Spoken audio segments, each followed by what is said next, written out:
২০২৬ সালে নতুন ভূমি আইন, জবরদখলকারীদের বিরুদ্ধে ভূমি মন্ত্রীর কঠোর অবস্থান। ২০২৬ মাটির বিচার শুরু হয়েছে। যারা বছরের পর বছর অন্যের জমি দখল করে অন্যায়কে শক্তি ভেবেছে, শুনে রাখো, সময় শেষ।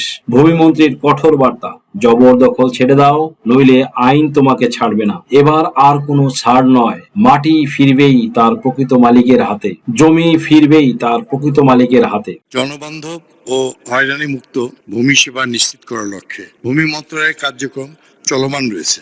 স্বচ্ছ, দক্ষ, আধুনিক ও টেকসই ভূমি ব্যবস্থার মাধ্যমে ভূমি সংক্রান্ত জনবান্ধব সেবা নিশ্চিত করতে ভূমি মন্ত্রণালয় কর্তৃক নিম্নবর্ণিত কার্যক্রম গ্রহণ করা হয়েছে। শতভাগ ডিজিটাল নামজারি, অনলাইন ভূমি উন্নয়ন কর, কর্মকর্তাদের উপস্থিতি, জবাবদিহিতা, সারপ্রাইজ ভিজিট, বিভাগীয় ব্যবস্থা, ভূমি সেবা হটলাইন, ভূমি সেবা সহায়তা কেন্দ্র, ডিজিটালাইজড ভূমি রেকর্ড ও ম্যাপ, নাগরিক সেবা কেন্দ্র, ই পর্চা, ভূমি অ্যাপ, ভূমি সেবা সহায়তা কেন্দ্র, অভিযোগ প্রতিকার ব্যবস্থাপনার সিস্টেম। ভূমি মন্ত্রণালয়কে জনগণের জনবান্ধব করার জন্য এবং দুর্নীতিমুক্ত করার জন্য ব্যাপক কার্যক্রম হাতে নিয়েছে।